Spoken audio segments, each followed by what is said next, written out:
Okay, so let's go ahead and talk about what's going on with population growth and cities in the developed world. So, United States and Canada, Japan, Germany, France, etc., most of the developed world, when our populations are growing, and most of our growth is coming from immigration, not from more babies, but from immigration for the most part, we see a lot of that push of immigration towards urban environments. So populations grow in urban environments, and this is leading to urban sprawl. We do see some movement from the rural communities in America towards the urban because of all those push and pull reasons we talked about in the earlier lectures. So again, put this into perspective. Are you living in a rural community? Are you in one of the smaller rural towns that's part of our district, or are you in Springfield, largest town or city in our district? And what's going on with urban sprawl? Why is Springfield growing so much? It's because we have more people coming in. Now, great, there's all these positives to growth of cities, but there's also some consequences or challenges. So one of the big factors associated with urban sprawl is that it will consume agricultural land. So how many of these new subdivisions around Springfield are being put up in cornfields? So now we're decreasing agricultural communities, the size of the agricultural land for urbanization. So there's a challenge there. Okay, it used to be 200 acres of corn there. Now it's 50 houses. Ecologically, think about the consequence there. And if we go back 100 years, it used to be a prairie, or maybe it was a forest. Scary as this may be, back in the 70s and the 80s, White Oaks Mall was the furthest you could go on the west side of Springfield. That was it. Everything west of that, going towards New Berlin and Jacksonville, that was all field. That was all farms and fields there. Some of it was still prairie. Now look at it. How many miles do you go from the mall going west towards Jacksonville, where you're still driving through communities? You're driving through towns. You have all these businesses. You have all these little subdivisions. That's urban sprawl. That took out hundreds and hundreds of acres of agricultural community around Springfield to turn them into those subdivisions and those housing areas. One of the other big concerns with urban sprawl is a lot of times it's unregulated growth. If it's not planned or thought out correctly, developers develop. They don't make always the best development decisions when it comes to longevity, when it comes to maintaining biodiversity. The push is get the houses in and built as fast as possible. And that can have long-term significant consequences environmentally, ecologically, even in regards to human health. That, wow, now we have a sanitary problem because we have too many houses on this sewer line. How do we deal with the sewage issue or the runoff issue from all of the lawns using fertilizer and so on? So just that unregulated growth is very problematic, and it can lead to some significant long-term problems. So what it also leads to is commuting issues. As the suburbs grow and expand and push further and further away from the cities, it creates longer commutes. So the average US driver spends about 8 hours a week commuting. That's the average. And I'm guilty of that myself. I drive in from Petersburg 4 or 5 days a week. So think about Chicago or Peoria or Springfield. How long does it take somebody to get to work? And that's time, but it's also a lot of money in fuel costs, congestion with traffic. estimated about $78 billion annually in fuel and time because of commuting. So as we continue to think about smart ways to move forward as a society, we have to think about this and go, okay, how do we readjust? This is where technology is coming in and actually huge benefit. Maybe we don't need to commute to work 5 days a week. Can I conference call it? Can I Skype in? Can I do a teleconference? Doing it differently. So instead of driving into work every day to sit at the desk to then walk down the hall to have the meeting, can I work from home, still have my meeting, but using technology to reduce some of this? I mean, you would save a lot of money, a lot of time, sometimes efficiency goes up if, there's a big if people have the discipline to do it. It's just like taking an online course. You don't have to drive to campus to sit there in that classroom. So you save time, you save money, but do you have the discipline to sit down and go through the course material and communicate electronically and do all those things? So same concept. Great positives with the technology to enable us to do these things, but it takes the right person to have the discipline and the maturity to do it correctly. So again, ways we can improve upon that. And that's part of this idea of smart growth.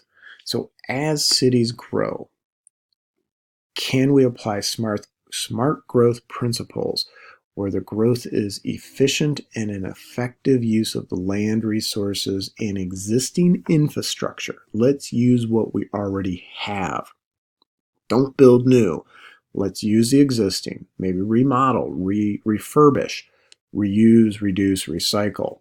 Environmentally friendly. Why tear up 100 acres of farm ground to make a subdivision when you have areas within the city itself that could be refurbished and revitalized and turned into housing for people?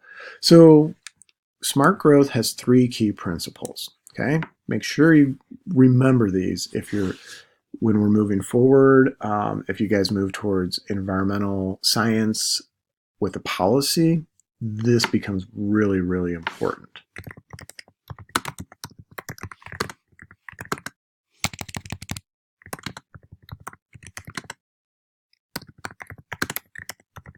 Okay, first part of it. Involve the community in decision-making process. Get public support. Get the community into this. It's difficult. You're going to be managing lots of personalities, but you need them on board. You don't go in and say, this is what we're doing, boom, no choice or no decision or no opportunity for discussion. Get the community involved. It's got to be a community effort if this is going to be successful. Pay attention to environmental quality. How do we grow without compromising the environmental quality? I still want to maintain the water quality, the air quality. I still want green space and biodiversity.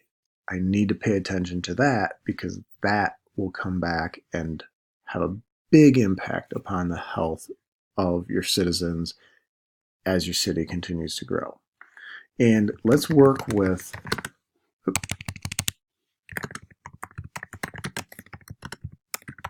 the existing open spaces.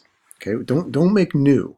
Let's use what we have. Let's take the existing spaces we have and work with those and improve those. Do we revitalize them? Do we enhance them?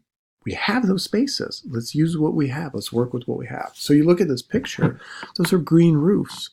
People are growing gardens on rooftops. People are growing food on the rooftops. If nothing else, they're growing lawns, which helps with the environment. It gives you a place to relax and de-stress and do all these things that are beneficial to us.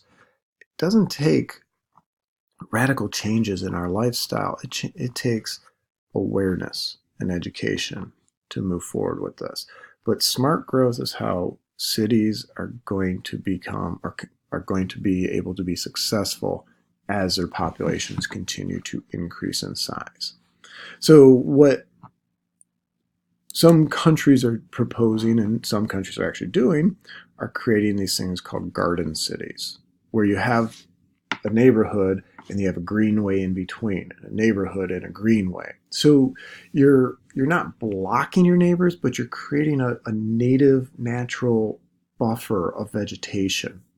A set of trees, a tree line, a small park, things like that, to give yourselves a greater sense of privacy and seclusion, but also to just have nature around us.